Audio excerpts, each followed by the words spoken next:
بص اقول لك، لو عندك باب قديم ومحتاج انت طبعا تغيره بباب جديد او تعمل باب جديد، فانا اقول لك لو عندك الباب الجديد ده تقدر تعمل فيه ايه.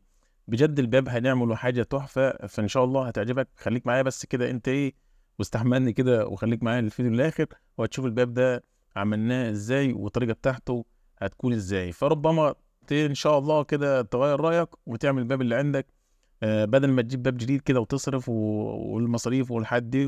فانا عامل عليك يعني، انت اصبر شويه كده ان شاء الله وايه، وهتشوف حاجه عظمه ان شاء الله هتعجبك. فانا دلوقتي هبدا افك كل الشغل اللي على الباب، سواء حيليا زياده او حديد او ايا كان، كل ده هيتشال من على الباب عشان خاطر هخلي الباب بتاعي مصمم.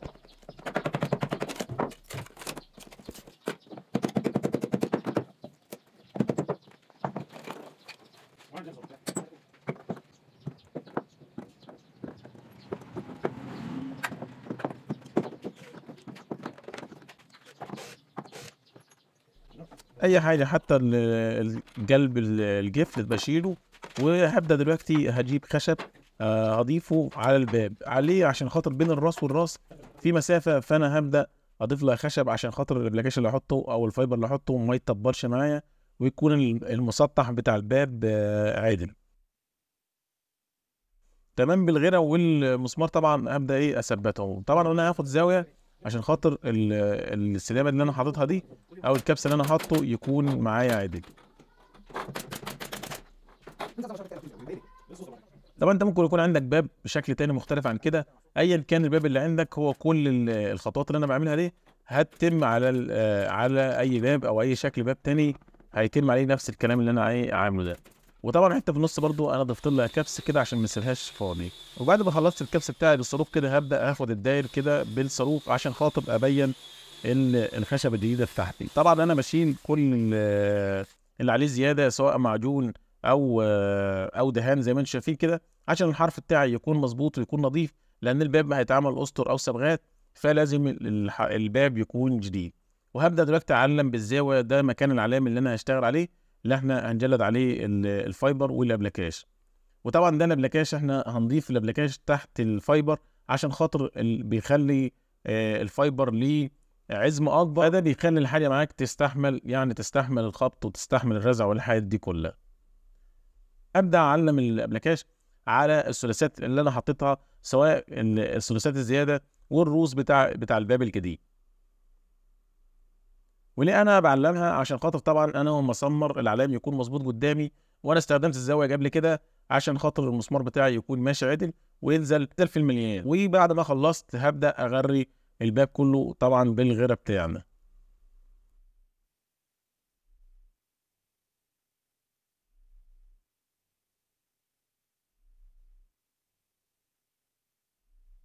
كده تمام، خلصنا الغيره. وهبدا دلوقتي اثبت الابلكاش. ودي تخانه انا شغال عليها، دي تخانه السنتي زي تخانه الفريز بالظبط. دي اللي انا بسيبها داير ما يدور للباب عشان خاطر بعد ما اركب الباب بتاعي الباب يقفل مكانه 10/10. وهبدا دلوقتي اجلد الابلكاش بتاعي مكانه على الثلاثات زي ما قلت لك كده. بص المسدس شغال ماشي على العلامه عشان المسمار بتاعي ينزل في المليان زي ما اتفقنا.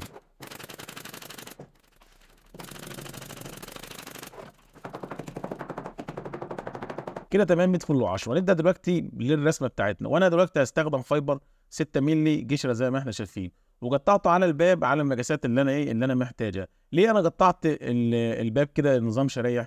عشان خاطر انا عامل واحده عكس التانيه، ودي بتفرق معايا في الدهان، ان هي بتبقى واحده غامقه وواحده فاتحه، فبتدي شكل حلو. ودي الجيمه اللي انا سايبها دي احط فيها ستانلس 3 سم. الاستانلس بتاعي هيكون ذهبي. وطبعا الحرف ده انا هبدا اكسر ثقته على اللوتر عشان خاطر يعمل معايا شكل جمالي اكتر.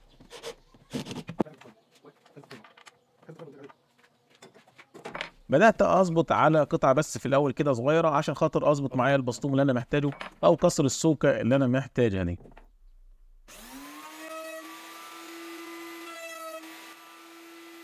كده تمام. بعد ما اتاكدت ابدا اجيب اول قطعه كده وابسطمها البسطوم اللي انا محتاجه، اللي هو ده بالظبط كده.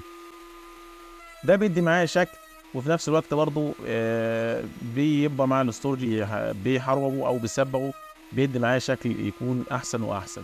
وانا طبعا لازم اعمل بسطوم ده لان دي قطع، وفي بين كل قطعه وقطعه فاصل، فانا لازم اعمل بسطوم ده يكون فاصل بينهم.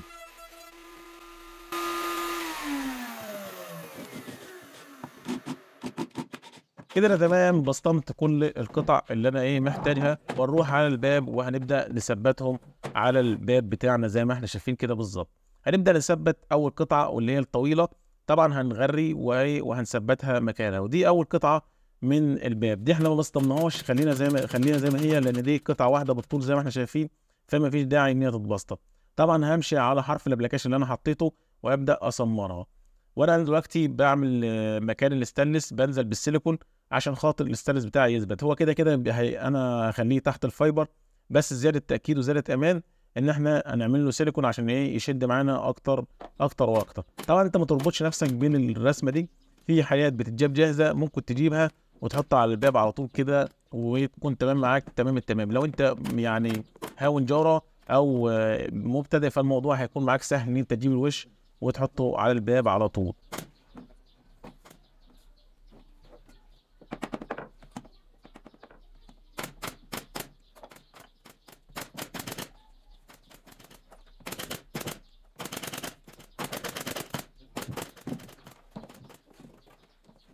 ودي الرسمه اللي انا عاملها، طبعا هي سهله مش صعبه، انت ممكن تعملها. فزي ما انت شايف كده كل قطعه عكس التاني. انا حطيت اول قطعه بتكون جص اللي هي تحت، زي ما انتم شايفين كده السماره بتاعت الجشره اللي تحت، والتانيه السماره عكس الجشره اللي تحت زي ما احنا شايفين كده. وطبعا دي تخانه انا شغال عليها او جيمه انا شغال عليها على كل القطع بالظبط عشان خاطر القطع بتاعتي تكون مظبوطه تمام التمام.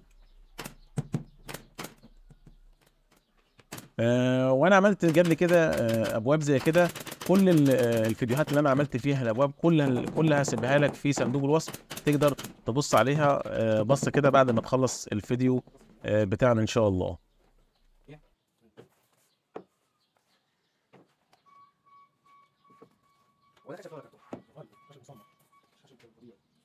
في بعض طبعا التعليقات اللي بتجيلي، طب انا الباب انا عايز الوش ده يكون من اول الباب لاخر الباب. مش هينفع، انت ممكن مثلا تعمل كده، هتجيب فاره كهرباء وهتجبد الباب كله، بس انا مش مرجح الموضوع ده، ان الفاره طبعا هتجبد معاك مكان عالي ومكان واطي، فالموضوع مش هيكون احسن حاجه. فهو ده يعتبر اسلم حاجه لموضوع الوش. وفي بعض برضه التعليقات بتقول لي انا ممكن مثلا، طب ما هلعب في الحلق والحد دي، مش هينفع ان انت تلعب في الحلق والحد دي برضه، لان دي حاجه ثابته وحاجه واقفه، مش هتاخد راحتك فيها ومش هتعرف تظبط الموضوع، مش هيكون احسن حاجه. فهو ده اسلم حاجه اللي انا سايبه ده. اول ما تقفل الباب مش هيبان منه حاجه، يعني هو يقفل على الفريز مش هيبان منه حاجه. فاحنا كده خلصنا الباب بتاعنا وبدانا صنفرنا البساطيم اللي احنا عملناها او البسطوم اللي احنا عملناه، بدانا نصنفر الباب كله كده، وكده الباب تمام التمام. فيا ريت يكون عجبك كده يا كبير من الباب، هو حاجه بسم الله ما شاء الله، يعني الوضع اتغير خالص. فلو انت ناوي تشتري باب جديد، فانا انصحك لو عندك باب قديم فتقدر تعمله بالشكل ده، او تخلي النجار يعملوه لك بالشكل ده، فهتوفر كتير ويوفر كتير عليك. واشوفكم على خير في فيديو جديد، والسلام عليكم ورحمة الله وبركاته.